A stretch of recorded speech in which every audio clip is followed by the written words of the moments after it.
Bonjour les amis, aujourd'hui je vais vous présenter les 5 raisons de vivre à Rennes. Alors il faut savoir qu'en 2023, Rennes a été élue la troisième ville où il fait le plus bon vivre. En effet, Rennes c'est la capitale de la Bretagne avec ses 225 000 habitants, donc intramuros. C'est une ville qui est ni trop grande ni trop petite et c'est ce qui me convient le mieux. Alors tout d'abord, Rennes possède vraiment un centre historique qui est vraiment très agréable. On peut facilement s'égarer au dédale des rues, s'asseoir sur une terrasse pour boire un coup avec ses collègues, mais aussi euh, terminer la soirée dans un restaurant. Rennes est traversée par la Vilaine et vous pouvez notamment prendre un bateau électrique et remonter d'écluse en écluse jusqu'au canal Saint-Martin. C'est vraiment très sympa comme sortie familiale. Ensuite, le second choix, c'est vraiment le marché des Lys. C'est vraiment le marché de la ville.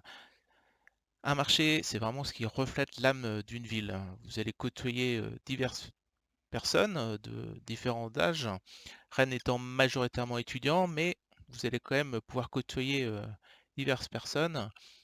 Et c'est surtout aussi cette odeur de galets de saucisses quand vous arrivez et généralement quand vous repartez du marché, vous en avez une sous le bras comme on dit.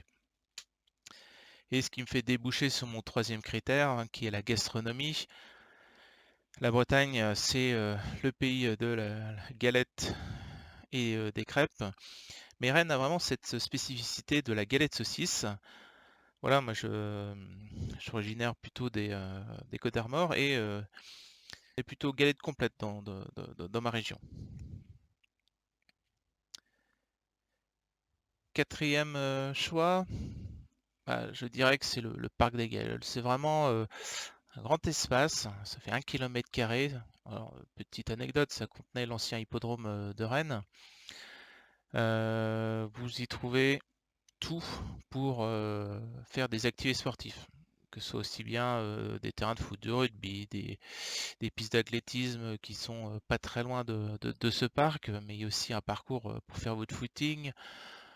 Quoi d'autre? De l'acrobranche. Et puis des installations pour les enfants, hein, des parcs de jeux, mais aussi des barbecues.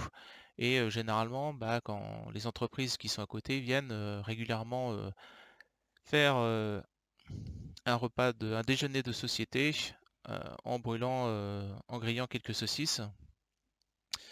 Mais aussi, moi, c'est m'est arrivé le soir de prendre du charbon et puis de faire quelques grillades autour du jeu du palais. C'est la version pétanque sur planche de bois.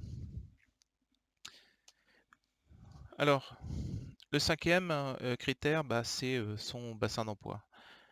Rennes est à 1 h 30 de Paris. Ça attire les entreprises, ça attire aussi, notamment avec le télétravail, de plus en plus de Parisiens désireux d'avoir plus d'espace. Et Rennes, comme je disais au début, est une ville où est à taille humaine. On pourra aussi citer sa proximité avec Saint-Malo, hein, 1 heure de voiture, c'est quasiment rien. Comme là, les dernières chaleurs, vous partez à 6 heures, à 7 heures, vous êtes sur la plage, et puis vous rentrez tranquillement vers 22 heures, ça se fait très bien. Et on notera aussi, avec notamment les derniers résultats du Stade Rennais, je sais, tout le monde n'aime pas le foot, mais j'aime bien en parler parce que le Roison Park, ça reste quand même familial. Et je trouve qu'il y a quand même une bonne ambiance et ça c'est vraiment cool pour les amoureux du ballon rond. Voilà, j'espère que cette vidéo vous a plu. N'hésitez pas à la partager et à vous abonner. Moi je vous dis à bientôt. Ciao ciao.